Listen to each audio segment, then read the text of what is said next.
Happy Monday, guys. Well, let's see if we can get this thing going here. So you can see my beautiful noggin.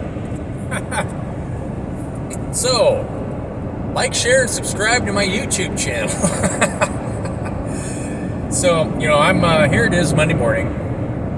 And, I keep getting reminded of this over and over. So we're going to talk about perception, right? The perception of your reality is what dictates your reality.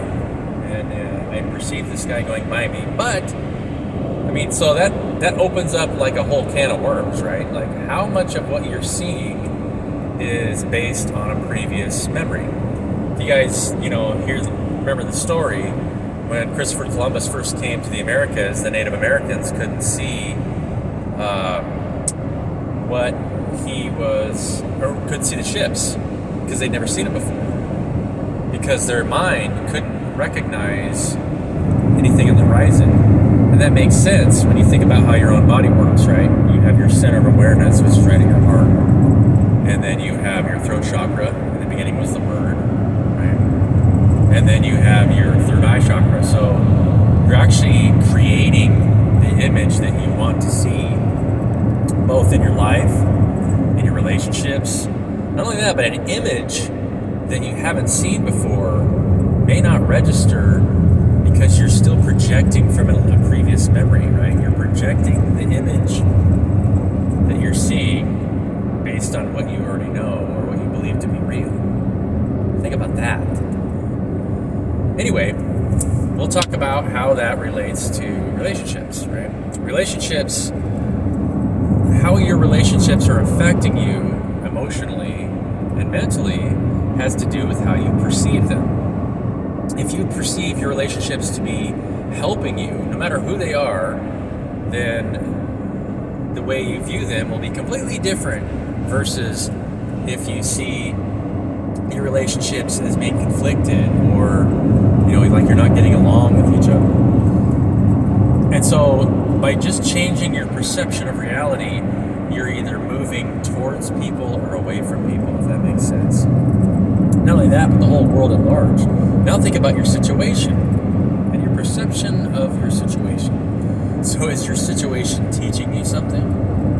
Or is it supporting you, or is it against you? This is something that, this is why there are so many homeless people, right? It's a mental health issue. It has nothing to do with whether or not they're a good or bad person, or somebody who is always fighting the people around them. Your perception dictates your reality, because if you perceive the people as being against you, then you will react completely different versus how you perceive them if they're helping you, regardless of how they're acting. Most people believe, 99% of the public believe, that the way everybody's reacting out there dictates how you should be reacting, which is exactly the opposite. Because your perception of what's going on out there dictates how you respond to it, especially what you don't see. So I actually wrote a thing about it. I can't remember. I think I put something on one of my videos about sports games, right? Because you're living in a giant consciousness, a giant field of consciousness. And if the game that you're watching, who you believe will win will impact that team negatively or positively. So no matter how good one team is or how positive they may be, they would have to overcome the entire stadium. If the stadium started thinking really negative about that team, right? They're just like, you're not going to win. There's no way you can win, right? You're trying to project negative energy on them. It would bog those players down to where they'd be like near immobile. Unless, the other team could just walk over the top of them, unless they were a really highly advanced set of healers who understood how to transmute negative energy. One really good player of that was Russell Wilson. Russell Wilson has, in his career, overcame amazing odds to win games just like that, because he knew deep down, he believed that they had the capability of winning a game. Some of those throws you saw to receivers in that games to win a game were just completely But then, there's other times where he made, monumental mistakes, right? When they lost the Super Bowl to the Patriots. But it just goes to show you that in a split second, if you are in the right state of mind, you can transmute any energy into a positive outcome. Your perception dictates reality. Repeat it again. So you could sit in the darkest hole and understand that you have the capability of controlling the outcome of that situation just by enlightening somebody to teach them, hey, look, how are you perceiving this? What brought you to this point? Why are you here? What are you doing? I'd like you guys to think about that for a while, especially the situation in your own lives, because all the yogis and meditation masters understand that every moment is what you make of it. I'm driving in a car right now and I'm talking to you. I mean, why wouldn't I do that? I could listen to music, which I probably will after I get done with this video, and just enjoy my day. Why wouldn't I enjoy my day? Because it really does. Nothing else out there matters.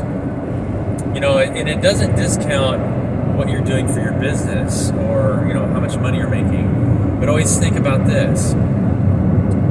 Regardless if I've got $1 million or $500 or $2, your state of mind is something that you control. And so you'll realize, and I realized this a long time ago because I was unhappy, a year and a half ago. But what you're striving for is state of mind. It's never anything out there. And for me, man, I love nature. I can live on, I enjoy living on less more than I enjoy living on more. Because when you collect too much stuff, it bogs you down and it makes it so that you're not able to perform and serve other people the way I want to serve, if that makes sense. So I love you guys unconditionally.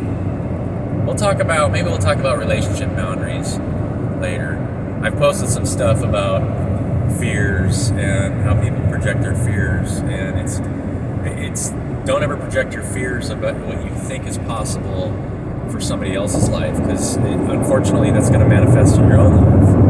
It's not a fun thing to go through, right? You won't learn that lesson until you understand at a deeper level that you're constantly manifesting what is going through your biofield, right? What you believe is possible. That's what this reality is. And until you learn that basic lesson, you'll feel like a pinball. This is Brian Curtis from Decentralized Systems. There you go.